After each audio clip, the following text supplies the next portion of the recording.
Hello नमस्ते, मैं हूं Manisha. Welcome to R S only. और आज द हिंदू में एक न्यूज़ आई कि इंडिया में लेबर फोर्स पार्टिसिपेशन रेट में डिक्लाइन आया है।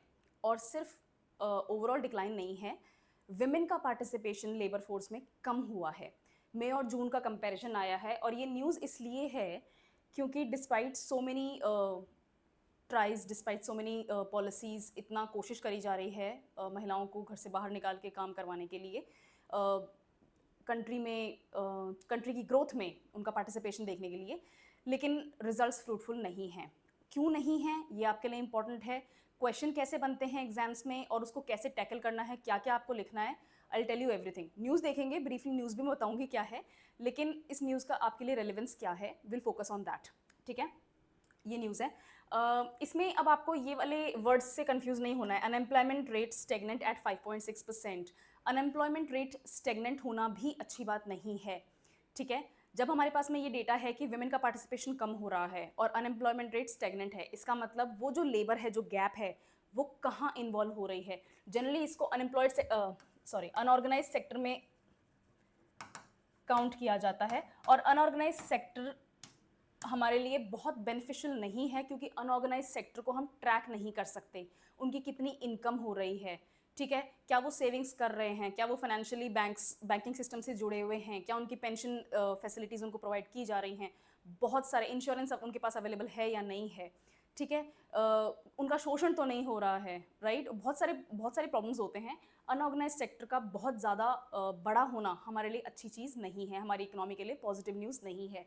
तो अगर अनएम्प्लॉयमेंट रेट स्टेगनेंट है और लेबर फोर्स पार्टिसिपेशन, जो नंबर्स हमारे पास में है, वो जनरली ऑर्गेनाइज सेक्टर से आते हैं, राइट। अगर वो कम हुए हैं तो इसका मतलब वहाँ पर पार्टिसिपेशन बढ़ा है, which is not very good news. इसको देखते हैं क्या है। सबसे पहले समझने की कोशिश करते हैं कि लेबर फोर्स पार्टिसिपेशन होता क्या है। लेबर फोर्स पार्टिसिपेशन डेफिनेशन से नहीं मैं बताती हूँ, बस उस पर ध्यान दो।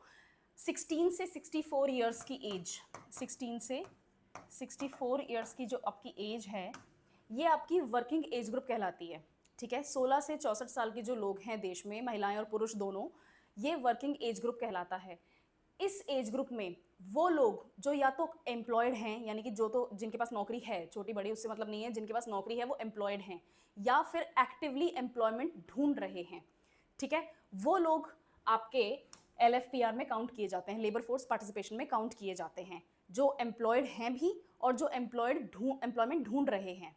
ठीक है, ये ट्रिकी क्वेश्चन बनता है, MCQs में लोग गड़बड़ कर जाते हैं कि अच्छा जो ढूंढ रहा है इसका मतलब वो तो अनएम्प्लॉयड है तो फिर वो लेबर फोर्स पार्टिसिपेशन में नहीं काउंट होगा। ऐसा नहीं है, इसमें लॉजिक मत लगाना, इसको लर्न करना है। ठीक है, अब इसका फॉर्मूला होता है एक, लेबर फोर्स LFPR को कैसे काउंट करते हैं। Labour force divided by total population नहीं है, ये टोटल वर्किंग पॉपुलेशन है।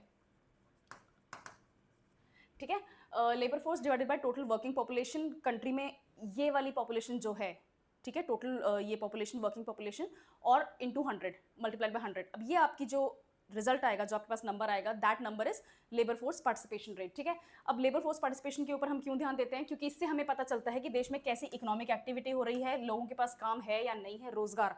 ये काम नहीं है सिर्फ, इसको रोजगार बोलते हैं। ठीक है ना, कितनी एम्प्लॉयमेंट अपॉर्चुनिटीज़ उनको अवेलेबल हैं, अगर वो काम शिफ्ट करना चाहते हैं या फिर अपग्रेड करना चाहते हैं या फिर चेंज करना चाहते हैं, तो उनके पास में वो अपॉर्चुनिटी है या नहीं है। ये दोनों चीज़ें यहाँ पर, सारी चीज़ें यहाँ पर काउंट होंगी। और सोशल इंक्लूजन में आपका फाइनेंशियल इंक्लूजन भी आता है।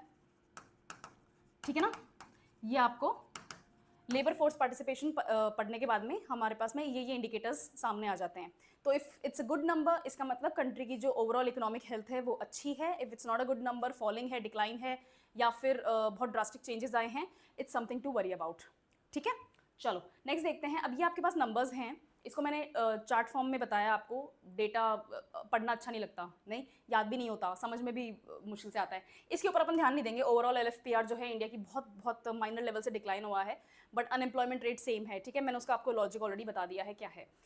विमेन रूरल, विमेन अर्बन, इन दोनों में चेंज देखने को मिला है। 30, ये नंबर्स नजर आ रहे हैं, आई थिंक ये नंबर्स नजर आ रहे हैं। अगर नहीं आते हैं ना तो मेरे को बताना, अगली बार से मैं डेटा के साथ साथ चार्ट दूंगी। ठीक है, तो 36.9% आपका विमेन का पहले मई के मंथ में था। दिस इज मई, ब्लू वाला जो पोर्शन है वो मई है और ऑरेंज वाला जो पोर्शन है वो जून है।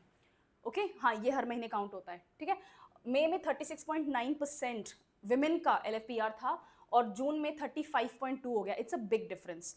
ठीक है, ये 100 महिलाओं में से नहीं काउंट किया है, ये लाखों लाख करोड़ों महिलाओं में से काउंट किया है, तो नंबर बहुत ज़्यादा बड़ा है। ये डिक्लाइन क्यों आया? उसके बाद में अर्बन लेवल में भी, अर्बन एरियाज़ में भी आपको डिक्लाइन देखने को मिलेगा 25.3 से, है ना, 25% पे आ गया। दिस इज़ अ 0.3% डिक्लाइन, और यहाँ पर 35.2 आ गया, 1.7% का डिक्लाइन। 1.7% का डिक्लाइन जब आप इंडिया जैसे कंट्री, इंडिया जैसी पॉपुलेशन के बारे में बात करते हैं तो इट्स अ बिग नंबर।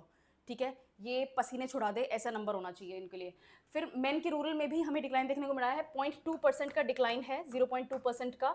और अगेन हाँ, और मेंस अर्बन में भी 0.1% का डिक्लाइन है। ये फिर भी एक छोटा डिक्लाइन है, लेकिन हाँ, डिक्लाइन नहीं आना चाहिए था। ठीक है, तो हम इस चीज़ के ऊपर फोकस करेंगे कि विमेंस में हमें इतना ड्रास्टिक चेंज देखने को क्यों मिला है, राइट? चलो लेट्स सी, विमेन के ऊपर क्यों फोकस करना है, क्योंकि वर्ल्ड ओवर एक ग्लोबल एवरेज है कि महिलाएं कितना काम करती हैं। अराउंड 50% ही महिलाओं की पॉपुलेशन है। आई मीन ये तो बेसिक लॉजिक है, 50% पुरुष हैं तो 50% महिलाएं हैं। ठीक है, और दुनिया में जब ग्लोबल अवर एवरेज निकालते हैं तो इंडिया को हटा के, तो अराउंड 50%, ऑलमोस्ट, ये एक्चुअली 46 पॉइंट समथिंग परसेंट है, बट इसको रफली अपन 50% मान के चलते हैं। 50% विमेंस का पार्टिसिपेशन है। इंडिया में ये ऑलमोस्ट 25% को टच कर रहा है, तो वर्ल्ड एवरेज से हमारा ऑलमोस्ट हाफ है विमेन का पार्टिसिपेशन। ठीक है, महिलाओं को बाहर काम करना मुश्किल है। अब वो क्या मुश्किलें हैं देखते हैं। हायर फीमेल पार्टिसिपेशन अगर होता है तो आपकी जीडीपी को बूस्ट मिलता है। बहुत ही लॉजिकल सी बात है, आपकी 50% पॉपुलेशन अगर काम ही नहीं कर रही है, घर पे है और प्रोडक्टिव वर्क नहीं है, ठीक है, इनकम जनरेटिंग वर्क नहीं है, तो वो आपकी जीडीपी को नेगेटिवली हिट करेगा।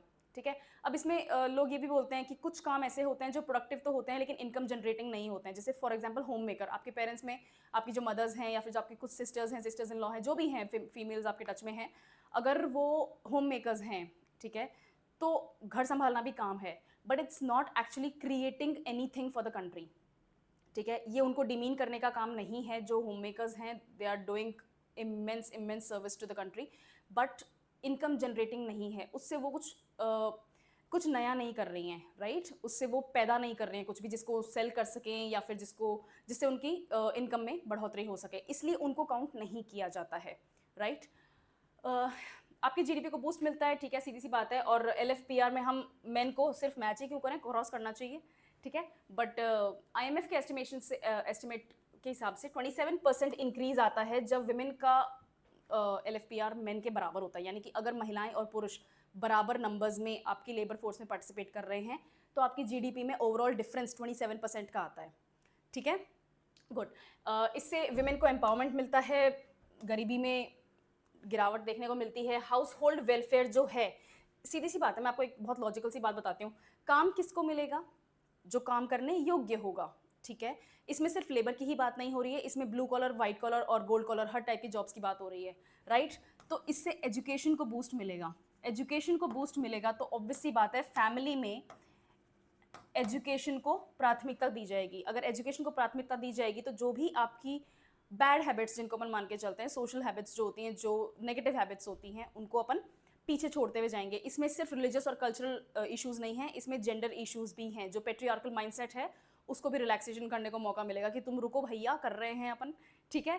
तो एजुकेशन का बूस्ट होना बहुत इंपॉर्टेंट है, और एजुकेशन को बूस्ट तभी मिलेगा जब एजुकेशन की वैल्यू का पता चलेगा, और वो वैल्यू काम करके पता चलती है, ठीक है। If you do not work you will not know दुनिया कहाँ है, घर पे ही रह जाओगे, वो वाली बात है, राइट?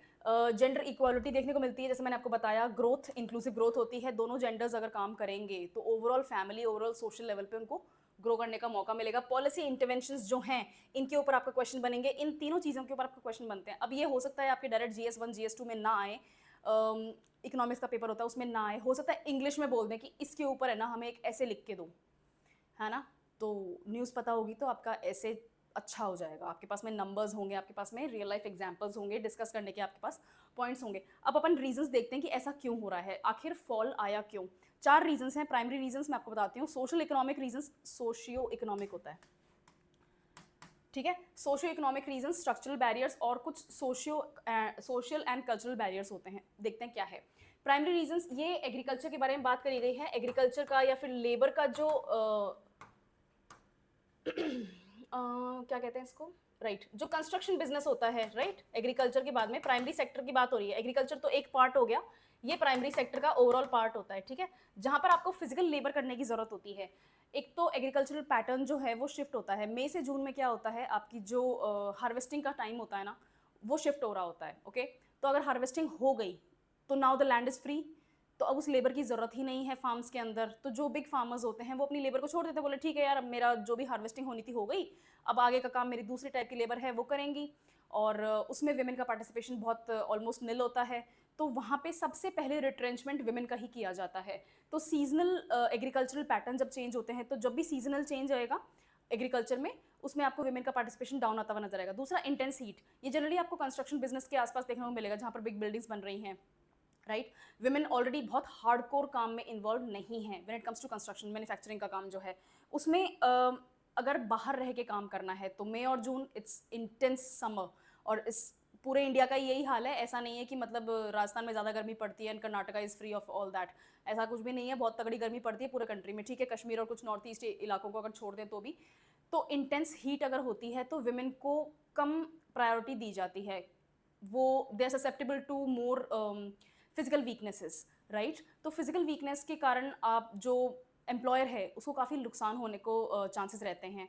तो वो क्या करते हैं कि विमेन को प्रेफरेंस कम देते हैं। अगर अंदर रह के काम करना है, बिल्डिंग के अंदर का काम अगर है तो उनको प्रेफरेंस मिलेगा। लेकिन आपने नोटिस किया होगा, अपने कारपेंटर्स होते हैं या फिर कारपेंटर के अलावा अपने जो भी प्लम्बिंग सर्विसेज वाले होते हैं, ये सब लोग जनरली मेल्स होते हैं। बहुत बहुत रेयरली आपने इनमें फीमेल्स को देखा है, राइट। तो आपने एक बहुत बड़ा चंक इंडस्ट्री का विमेन से छुड़वा दिया, ऊपर से वो एरिया भी छुड़वा रहे हो जहाँ पर वो फिजिकल लेबर कर सकती हैं, क्योंकि धूप बहुत ज़्यादा है, गर्मी बहुत ज़्यादा है, ठीक है। तो इसके कारण भी विमेन का पार्टिसिपेशन कम होता है। दूसरा, सोशो इकोनॉमिक फैक्टर्स। अब इसमें आते हैं आपके डोमेस्टिक चोर्स और रूरल इन्फ्लेशन में डिक्लाइन। ये जो पोर्शन आपने पढ़ा है यहाँ पे, नंबर्स के हिसाब से ये ट्रू है। रूरल इन्फ्लेशन जो है उसमें डिक्लाइन देखने को मिला है ना, और बहुत सिग्निफिकेंट डिक्लाइन है।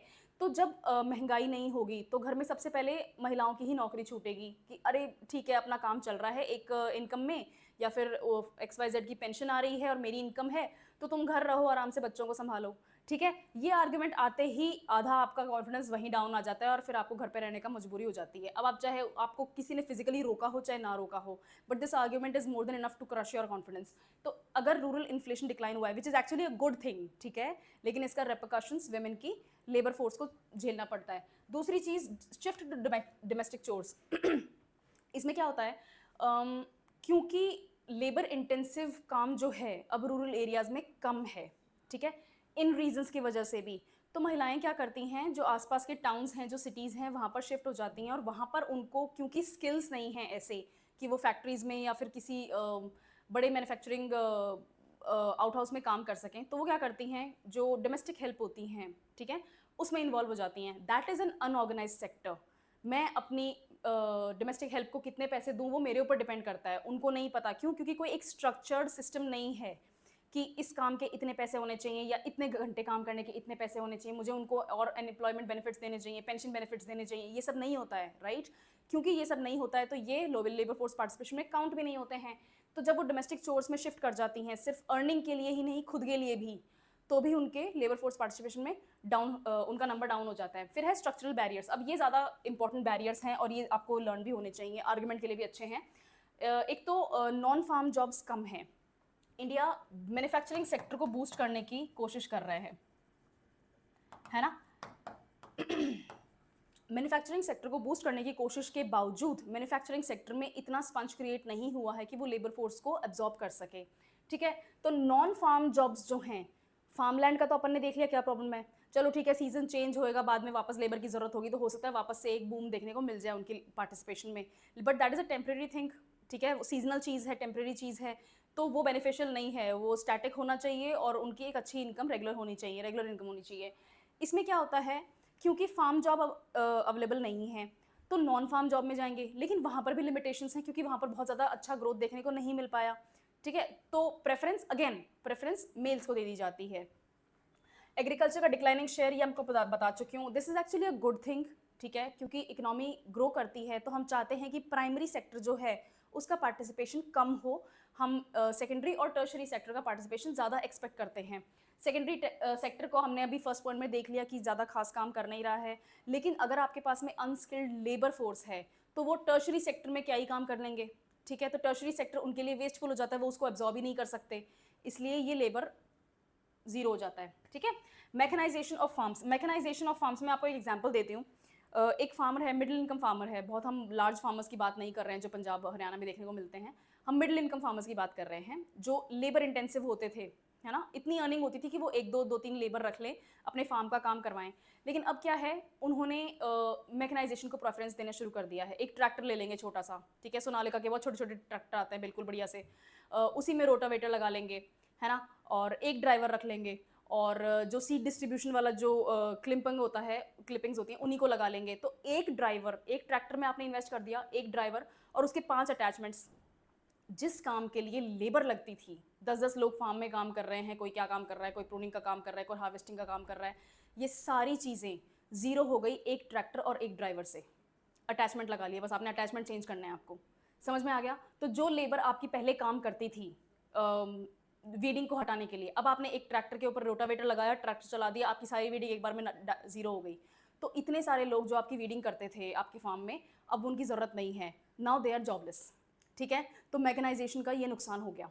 उसके बाद में नॉन फार्म सेक्टर्स जो हैं, ये मैं आपको ऑलरेडी बता चुकी हूँ, मैन्युफैक्चरिंग सेक्टर ने इतना ज़्यादा हमें ग्रोथ दिखाई नहीं है कि नॉन फार्म सेक्टर्स की जो लेबर होती है वो वहाँ पर बैठ के, जैसे सिलाई का काम है, बहुत बड़ी बड़ी कपड़ा फैक्ट्री लग रही हैं, तो जनरली वहाँ पर वेमेन को जॉब मिलती है। लेकिन अब अच्छी बात नहीं है, लेकिन हमारे यहाँ पे इतना ज़्यादा मैन्युफैक्चरिंग क्लोथिंग में बूम नहीं आया है। बांग्लादेश और साउथ ईस्ट एशियन कंट्रीज़ में वो ज़्यादा शिफ्ट हुए हैं, थाईलैंड वगैरह में, लेओस कंबोडिया, वहाँ पर ज़्यादा फैक्ट्रीज गई हैं। तो हमारी लेबर जो विमेन फार्म्स में काम करती थी, अब फार्म्स में काम नहीं है, या फिर उनको इनकम जनरेशन के लिए काम चाहिए, उनको इनकम बढ़ानी है अपनी, कुछ ना कुछ काम करना है, लेकिन कपड़े की फैक्ट्री नहीं है तो वो सिलाई करेंगी कहाँ पे, ठीक है। और घर वाले इतना सपोर्ट करते नहीं है कि बेटा तू तो अपना वो खोल ले, क्या कहते हैं उसको, बुटीक खोल ले, एक अपना सैलून खोल ले, वो सब इतना सपोर्ट कर नहीं रहे हैं। फैक्ट्री में जाके काम कर लेती है, फैक्ट्री लग नहीं रही हैं, तो वो वाला प्रॉब्लम यहाँ पर आ गया, ठीक है। उसके बाद में स्किल्स मिसमैच, ये मैं आपको ऑलरेडी बता चुकी हूँ।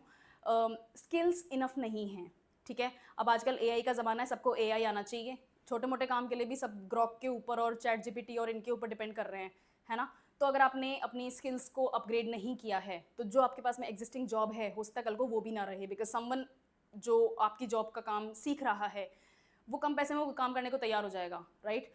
कट थ्रोट कॉम्पिटिशन इसी को कहते हैं। तो अगर आपके पास में स्किल्स नहीं है या आपने स्किल्स अपग्रेड नहीं करे, तो भी आपकी जॉब्स आपके खतरे में हैं, ठीक है। उसके बाद में कुछ कल्चरल इश्यूज़ हैं अपने कंट्री में। एक तो है पेट्रियार्कल नॉर्म, जैसा मैंने आपको भी एग्जाम्पल दिया, बेटा क्या ज़रूरत है, तू घर संभाल ले, ठीक है। किसी एक बुजुर्ग ने घर पे, और महिलाएं और पुरुष इसमें दोनों जिम्मेदार हैं, ठीक है, किसी एक ने ये डायलॉग बोल दिया, आधे ज़्यादा घर आपका वहीं खिलाफ हो जाएगा। और कोई नुकसान पहुंचाने के लिए नहीं करता है, मतलब ठीक है नुकसान पहुंचाने के लिए भी करते हैं, लेकिन नहीं भी करते हैं, फिर भी आपकी जॉब के ऊपर क्वेश्चन मार्क खड़ा हो जाएगा। पेट्रियार्कल नॉर्म्स हैं, है ना। एंटी वुमेन मेंटालिटी, इसको क्या कहते हैं, इसको मिसोजिनिज्म कहते हैं, ठीक है ना। मिसोजिनिस्टिक मेंटालिटी है, पेट्रियार्कल मेंटालिटी है। उसके बाद में सेफ्टी कंसर्न्स, सीधी सी बात है, हमारे ऐसा कोई दिन नहीं जाता जब न्यूज़पेपर में ऐसी न्यूज़ पढ़ने को नहीं मिलती है that some women was going somewhere, वो अपने दोस्तों के साथ घूमने जा रही है, वो अपने दोस्तों के साथ में पार्टी कर रही हैं, या फिर वो तो फिर भी क्वेश्चनेबल हो जाता है इन पेट्रियार्कल लोगों के लिए, काम कर रही है, वर्क प्लेस के ऊपर प्रॉब्लम आ रही है। इंफ्रास्ट्रक्चर ही हमारा ऐसा है कि अगर हम कहीं पर पब्लिक इंफ्रास्ट्रक्चर यूज़ कर रहे हैं, मेट्रो में ऐसी घटनाएं देखने को मिल रही हैं, बसेस में ऐसी घटनाएं देखने को मिल रही हैं, तो जब ऐसे एग्जांपल्स आपके सामने बार बार आते हैं तो घर वाले ही बोलते हैं बेटा माहौल ख़राब है, दुनिया ख़राब है, तो घर पे ही रहे। तो आपने फिर उसका साइकिल ख़राब कर दिया काम करने का, ठीक है। तो सेफ्टी कंसर्न्स बहुत बड़ा इशू है। उसके बाद में चाइल्ड केयर रिस्पॉन्सिबिलिटी, ये कुछ टाइम पहले तक मेरे साथ भी इशू लागू होता था when my child was very young. उसमें ये होता है कि आप क्रैच फैसिलिटी प्रोवाइड नहीं कर रहे, ठीक है। ज़्यादातर ऑर्गेनाइजेशंस में child care facilities, क्रैच facilities available नहीं हैं। अगर आप जॉइंट फैमिली में रहते हैं तो हो सकता है आपके पास में हेल्प हो घर पे, आपकी मदर इन लॉ हैं, आपकी सिस्टर्स इन लॉ हैं, कोई भी है, आपके पास में हेल्प अवेलेबल है, तो आप कुछ घंटों के लिए या दिन के लिए अपने छोटे बेबीज़ को, बच्चों को उनके पास में घर पे छोड़ सकते हैं। या फिर आपके घर के आसपास बहुत अच्छे प्री प्राइमरी स्कूल्स हैं, है ना। प्री स्कूल्स होते हैं ना, जिसमें बच्चों को खेलना सिखाते हैं, कलरफुल डब्बे होते हैं, उनको स्टैक करना सिखाते हैं, बस झूले झुलाते हैं सारे दिन, ABCD सिखा दी ज़्यादा। अगर वो फैसिलिटीज़ अवेलेबल हैं तो ठीक है। But if you are from a nuclear family और आप ऐसी जगह रहते हैं जहाँ पर इस तरह की क्रच फैसिलिटीज़ या फिर प्री स्कूल प्राइमरी स्कूल्स आपके पास में अवेलेबल नहीं हैं अच्छे, तो फिर किसी एक पेरेंट को घर पे रुकना पड़ेगा उस बच्चे के लिए। अब इसमें मेल्स भी होते हैं, फीमेल्स भी होते हैं, बट मैंने ज़्यादातर फीमेल्स को ही घर पे रुकते देखा है, ठीक है। प्रॉब्लम अब क्या आती है, आपने अच्छी खासी करियर ग्रोथ की महिला को घर पे इसलिए बिठा दिया क्योंकि बच्चे का कौन ध्यान रखेगा। तो चाइल्ड केयर रिस्पॉन्सिबिलिटी जो है, चाइल्ड केयर फैसिलिटीज़ जो है वो कंट्री में इनएडिक्वेट हैं। मैं इस वक्त जयपुर में हूँ, मैं ऐसे सिर्फ 2 ऑफिसेज जानती हूँ, वो भी बहुत ग्रैंड ऑफिसेज हैं जहाँ पर क्रैच फैसिलिटी अवेलेबल है और जगहों पे अवेलेबल भी नहीं है, ठीक है। तो अब आप सोच के देख लो कि कितना खतरनाक नंबर होगा उन वेमेन के लिए जिनके बेबीज़ अभी बच्चे हैं और छोटे हैं या फिर अकेले रहने के चांसेस हैं, तो वो क्या कर रहे हैं। वर्क फ्रॉम होम फैसिलिटीज़ वो कोविड में दे दी, अब नहीं है, ठीक है। तो ये बहुत बड़ा इशू है। अब इसमें अपन देखते हैं कि आखिर इस तरह का फॉल देखने को मिला क्यों। क्या सरकार फेल हो गई, पॉलिसीज़ काम नहीं कर रही हैं, लोग रिस्पॉन्सिव नहीं हैं। 2 मेजर इश्यूज़ हैं जो आपके इस आर्टिकल में शेयर हुए थे और मैं एज इट इज़ आपको बता रही हूँ। एक तो पॉलिसी गैप आया है, लेबर इंटेंसिव इंडस्ट्रीज़ में ग्रोथ हमें कम देखने को मिली है। मैंने आपको पहले ही बताया कि मैन्युफैक्चरिंग सेक्टर में जो बूम हम मेक इन इंडिया वगैरह के बाद में एक्सपेक्ट कर रहे थे, उतना हाई राइज नहीं आया है, थोड़ा स्लो डाउन है। हाँ, नंबर्स इंक्रीज़ हुए हैं लेकिन एक्सपेक्टेशन जितने इंक्रीज़ नहीं हुए। फार्म लेबर कम हो रही है, सेफ्टी कंसर्न्स हैं, तो जो एब्जॉर्प्शन मैन्युफैक्चरिंग यानी कि सेकेंडरी सेक्टर को लेना चाहिए था लेबर का, वो एब्जॉर्प्शन वो नहीं कर पा रहे हैं। तो लेबर इंटेंसिव इंडस्ट्रीज़ जो होती हैं उनमें जो डिक्लाइन है, उनमें जो छोटी कम ग्रोथ है, स्लो ग्रोथ है, वो इसको नुकसान पहुंचा रही हैं, ठीक है। उसके बाद में स्किल इंडिया और मेक इन इंडिया जैसी जो स्कीम्स सरकार लेकर आई थी, उनका इम्पैक्ट कम है, ठीक है। इनका इम्पैक्ट कम क्यों है, क्या सोशल रिस्पॉन्सिवनेस कम है, लोग इन्वॉल्व नहीं हो रहे हैं, या फिर फाइनेंशियल प्रॉब्लम्स हैं, या फिर सरकार की तरफ से एक वो आया था ना सिंगल विंडो सिस्टम है, आपको बस एक जगह आना है, आपको परमिट मिल जाएगा बिजनेस स्टार्ट करने का, क्या उसमें कुछ प्रॉब्लम्स आ रही हैं। ये सब चीज़ें पॉलिसी लेवल पे गड़बड़ है, ठीक है। उसके बाद में कुछ इनसफिशिएंट सपोर्ट है। अब ये मैं फिर से एक्सप्लेन कर दूं, lack of child care facilities मैंने आपको पहले ही बता दिया, मैंने खुद का एग्जाम्पल देके बता दिया आपको। I was on gap for 2 years, क्यों, because of the same reason, ठीक है। उसके बाद में इनफेक्टिव वर्कप्लेस सेफ्टी मेजर्स, ये एक केस हुआ था अभी कोलकाता में कुछ टाइम पहले, आरजी कर वाला, right. She was a doctor और उनके साथ जो हुआ है वो हॉस्पिटल में हुआ है, हॉस्पिटल प्रेमिसेस में हुआ है। किसने किया है, क्या हुआ है, उसके ऊपर अपन नहीं जा रहे, बट एक डॉक्टर अगर खुद हॉस्पिटल में during her service time safe नहीं है, तो फिर और ऑफिसेज में जो महिलाएं काम कर रही हैं वो during her their service time safe क्यों होंगी। समझ में आ गया। तो वर्क प्लेस सेफ्टी बहुत बड़ा इशू हो गया है। अभी रिसेंटली उड़ीसा में, चलो ठीक है वो स्टूडेंट है लेकिन वो भी हॉस्टल की रेजिडेंट थी, और उनके साथ जो भी घटना हुई, जो भी उनके ऊपर प्रेशर डाला गया, हैरेसमेंट वगैरह किया गया, उनका कॉलेज कैंपस में हुआ, और उन्होंने जो अपने आप को सेल्फ इमुलेशन में से एंड कर लिया, वो भी कॉलेज कैंपस में हुआ। अगेन वर्क प्लेस हो जाएगी वो, ठीक है। तो वर्क प्लेस सेफ्टी एक बहुत बड़ा इशू है और उसमें हम फेल हो रहे हैं। उसके बाद में absence of gender friendly infrastructure. Nirbhaya case याद है आपको, दिल्ली में जो हुआ था, राइट। वो जो घटना हुई थी वो एक बस में हुई थी, चलती बस में। It was not midnight, late night था बट मिडनाइट नहीं था, रात के 2 बजे क्या कर रही है। ये जो घटिया से एक आर्ग्यूमेंट्स आते हैं, है ना, ये आर्ग्यूमेंट्स नहीं एग्जिस्ट करने चाहिए थे।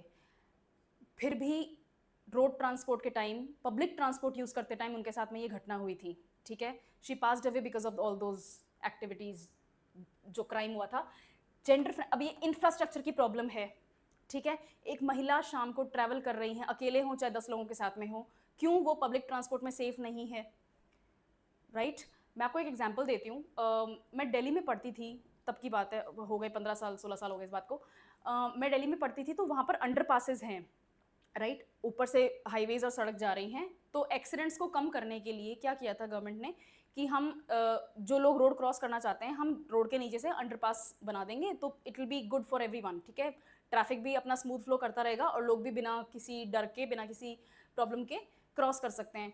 Those underpasses turned into a Dane of people जो साइकोपैथिक होते हैं, ठीक है। वहाँ पर ड्रग्स भी हो रही हैं, वहाँ पर छेड़खानियाँ भी होती हैं, वहाँ पर ईपीज, और ये बहुत कॉमन था। मैं खुद एक बार मैंने वो अंडरपास यूज़ किया था, उसके बाद में मैं लाइट का वेट करती थी कि ग्रीन सिग्नल हो जाएगा, रेड सिग्नल हो जाएगा, तब मैं क्रॉस करूँ सड़क को।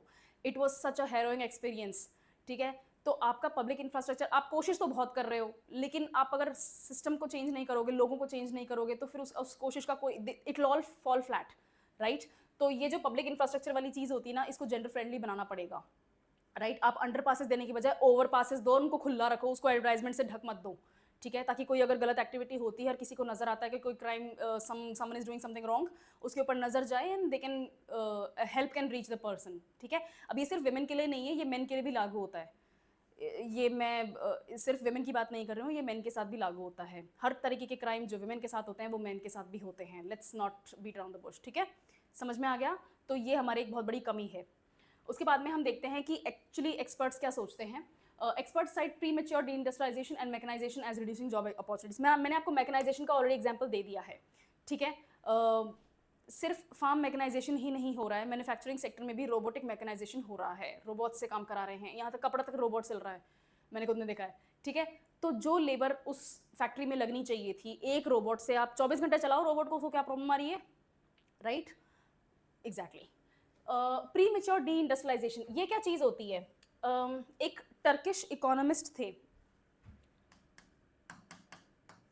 आई थिंक स्पेलिंग सही है, इनका प्रोनाउंसिएशन रहता है रॉड्रिक है, नॉट रेमिक, इट्स रॉड्रिक।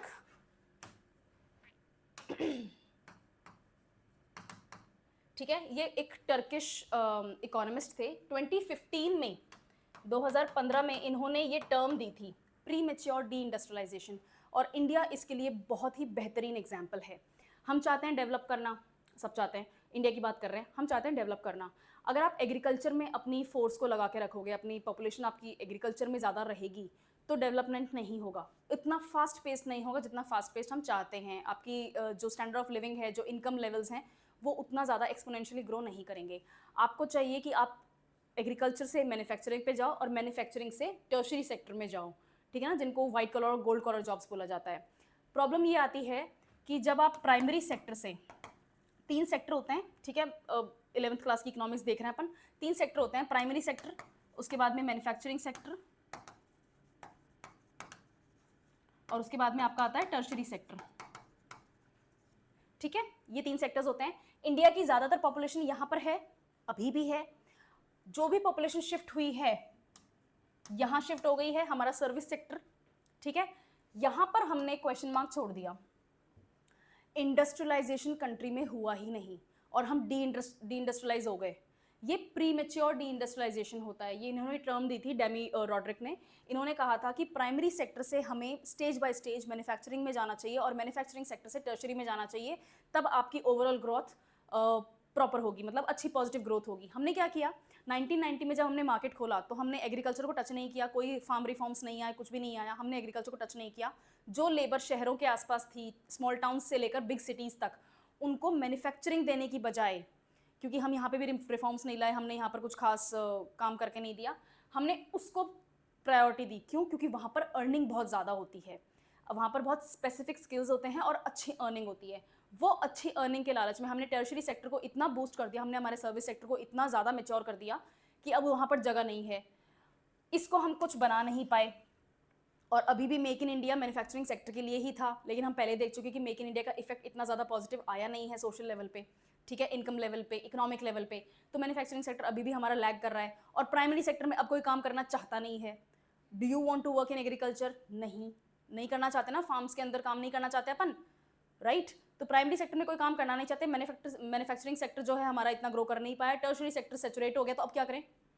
ये होता है, यही नुकसान हो गया इंडिया को। इसको कहते हैं प्री मेच्योर डी इंडस्ट्रियलाइजेशन। हमने समय से पहले कंट्री को डी इंडस्ट्रियलाइज कर दिया, हमने इंडस्ट्रियलाइजेशन की अपॉर्चुनिटीज जो होनी चाहिए थी कंट्री को वो दी ही नहीं, ठीक है, गुड। इसका बेस्ट एग्जाम्पल कुछ अफ्रीकन कंट्रीज़ हैं और लैटिन अमेरिका इसका बहुत बढ़िया एग्जाम्पल है, ठीक है, और इंडिया से ज़्यादा अच्छा एग्जाम्पल इसका नहीं है। अब इसमें क्या है, सोशल नॉर्म्स, और ये मैं आपको बता चुकी हूँ, पेट्रियार्कल माइंडसेट वगैरह है, यहाँ पर आ जाएगा अनपेड केयर वर्क, ठीक है, ये आपके जो डोमेस्टिक हेल्प वाली चीज़ होती है वहाँ पर उसका एग्जाम्पल यहाँ आ जाएगा। सम आर्ग्यू दैट इनका जो डिक्लाइन है वो ओवरस्टेट कर दिया गया है। अब ये एक पॉजिटिव चीज़ है और ये आर्ग्यूमेंट एक वैलिड आर्ग्यूमेंट है, ठीक है, क्योंकि इंडिया में इनफॉर्मल सेक्टर जो है उसकी अंडर रिपोर्टिंग होती है। हम कभी भी ओवर रिपोर्टिंग नहीं कर सकते क्योंकि हमें पता ही नहीं है कि कितने लोग क्या काम कितने घंटों के लिए किस इनकम पे कर रहे हैं, राइट। तो इनफॉर्मल वर्क हमेशा अंडर रिपोर्ट होता है। तो अगर इनफॉर्मल वर्क अंडर रिपोर्ट हो रहा है, इसका मतलब कई सारे लोग ऐसे हैं जो हो सकता है कुछ काम कर रहे हों, एम्प्लॉयड हों, और हो सकता है एम्प्लॉयमेंट सीक कर रहे हो, एक्टिवली सीक कर रहे हों, लेकिन क्योंकि हमने उनको काउंट ही नहीं किया तो हम उनको अनएम्प्लॉयड के कैटेगरी में काउंट करने लग गए और इसलिए हमारे नंबर्स खराब शो हो रहे हैं।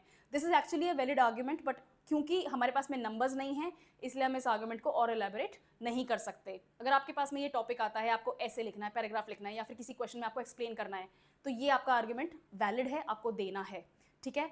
हमेशा बातें दोनों तरफ की करनी है, एक तरफी बात नहीं करनी होती है, स्पेशली एग्जाम्स में, ठीक है। आपको नहीं पता कि किस माइंडसेट से लोग आपकी कॉपी चेक कर रहे हैं, वो रिस्क नहीं लेना है, राइट। ओके, उसके बाद में इम्पैक्ट, पॉलिसी इंटरवेंशंस की ज़रूरत है, हमें टारगेटेड इंटरवेंशंस की ज़रूरत है रूरल जॉब्स में और चाइल्ड केयर में।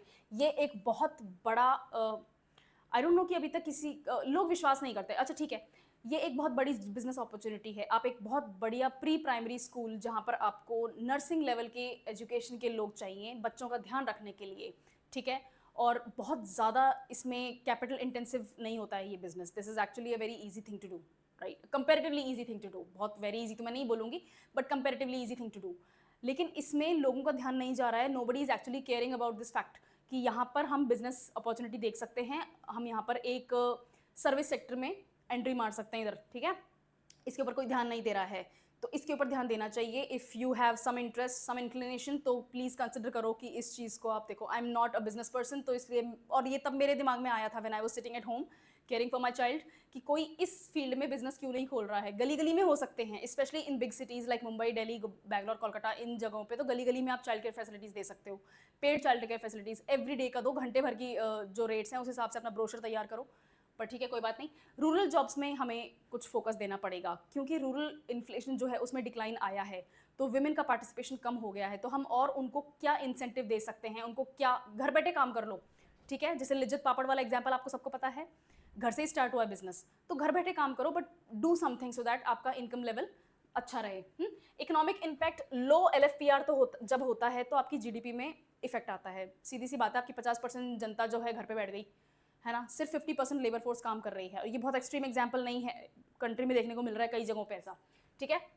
तो आपकी ग्रोथ के ऊपर हैम्पर होगा और आपका जो डेमोग्राफिक डिविडेंड है आप उसको यूज़ ही नहीं कर रहे हैं, वो वाली बात है, ठीक है। आपके पास लेबर है लेकिन आप काम ही नहीं कर रहे हैं, तो आप उस लेबर को यूज़ ही नहीं कर पा रहे हैं, ठीक है। तो this is not good for the economy, for the overall country. Social impact, इसमें अगर आपकी महिलाएं घर पे बैठी हैं तो नेक्स्ट जनरेशन का माइंडसेट वैसा ही बन जाता है। चिल्ड्रन लर्न थ्रू ऑब्जर्वेशन, ये चीज़ हमेशा याद रखना, ठीक है। और मैं अभी I am actually noticing these patterns,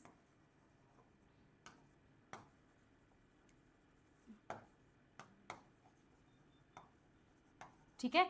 घर पे जो होता है बच्चे वही सीखते हैं। अगर आपके बच्चों ने ये देखा है कि मम्मा या फिर चाची या ताई जो भी हैं वो हमेशा घर पे रहती हैं, घर का काम करती हैं, उनका माइंडसेट प्राइमरीली इस चीज़ पे सेट हो जाएगा कि फीमेल्स घर पे रहना इज़ ओके, इनफैक्ट प्रेफरेबल। तो आप जेंडर इनइक्वालिटी को रीइंफोर्स करने का रिस्क ले रहे हैं। आप चाहते हैं कि जेंडर डिस्पैरिटी जो है, जेंडर डिफरेंसेस जो हैं वो ना हों, लेकिन अगर आपकी आधी पॉपुलेशन घर बैठ जाएगी तो फिर वो और ज़्यादा रीइंफोर्स होएगा क्योंकि जो नेक्स्ट जनरेशन है वो वही देख रही है, उसके लिए वही नॉर्मल है। तो अगर उनके सामने आप महिलाओं को बाहर निकाल के काम करवाने की कोशिश करेंगे तो सबसे पहले वही जनरेशन खड़ी हो जाएगी, ठीक है, आपका विरोध करने के लिए। हम नहीं चाहते ऐसा हो, राइट। दूसरी चीज़, विमेन एम्पावरमेंट में रिडक्शन देखने को मिलेगा। महिलाएं घर पे होंगी, वो डिपेंडेंट हो जाएंगी, फाइनेंशियली ही नहीं, इकोनॉमिकली ही नहीं, वो इमोशनली भी डिपेंडेंट हो जाएंगी। अगर आप अपनी पॉपुलेशन को किसी और के ऊपर डिपेंडेंट कर दोगे तो वो वीक हो जाएंगे। विमेन को वीकर सेक्स बोला जाता है ना, वो इसीलिए बोला जाता था, ठीक है, क्योंकि वो डिपेंडेंट पॉपुलेशन थी। तो विमेन का एम्पावरमेंट जो आप बहुत कोशिश कर रहे हैं, बेटी बचाओ बेटी पढ़ाओ वाला जो स्लोगन देने के बाद में हमने पॉजिटिव नंबर्स देखे, उसके ऊपर नेगेटिव इफेक्ट होगा, ठीक है। विमेन एम्पावरमेंट को प्रॉब्लम होगी। अब पॉलिसी रिकमेंडेशंस, ये बहुत स्पेसिफिक क्वेश्चंस आएंगे तभी आपको लिखने हैं। हर जगह आपको व्हाट टू डू या वे फॉरवर्ड या पॉलिसी रिकमेंडेशंस नहीं देनी है, हर क्वेश्चन में नहीं देनी जब तक आपसे पूछा ना जाए। लेट्स सी, आपको लेबर इंटर्नशिप जॉब्स बनानी पड़ेंगी, है ना, जो कि नॉन फार्म सेक्टर्स में, रूरल एरियाज़ में हो। नॉन फार्म सेक्टर और रूरल यानी कि प्राइमरी सेक्टर जो है उसमें हमें एग्रीकल्चर के अलावा जो काम है, प्रोसेसिंग, फूड प्रोसेसिंग जनरली देखी जाती है, उसमें हमें इन्वॉल्व करना पड़ेगा लोगों को। उसके अलावा आपको स्किल ट्रेनिंग देनी पड़ेगी जो कि खासकर विमेन के लिए हो। इसमें मैंने आपको पहले ही बता दिया, जैसे टेलरिंग का काम है, कपड़े सिलने का, बुनाई का काम है, कढ़ाई का काम है, लिज्जत पापड़ वाला काम है, ठीक है। ये सब जो काम है ना, ये विमेन टेलर्ड इसलिए बोला जाता है, this is not sexist to say, ये इसलिए बोला जाता है क्योंकि उनके ऊपर जो सोशल प्रेशर्स हैं उनके साथ में वो इस काम को कर सकती हैं, ठीक है। घर पे रहना है ना, घर पे रह के करो लेकिन काम करो, ओके। अब अगर उनको आप प्लम्बिंग सर्विसेज में डालना चाहते हैं, तो उनको घर घर जाके किसी का नल ठीक करना है, किसी की पाइप खराब हो गई, टूट गई, वो सब करना है, तो उनके खुद के घर वाले ही हो सकता है उनके खिलाफ हो जाए, बोले किसी के ऐसे घर पे जाके काम नहीं करना, ठीक है। तो वो आर्ग्यूमेंट से बचाने के लिए विमेन सेंट्रिक, विमेन टेलर्ड जो काम है उनके अंदर उनको स्किल डेवलपमेंट का देना पड़ेगा, एक तरह से फैसिलिटेट करना पड़ेगा।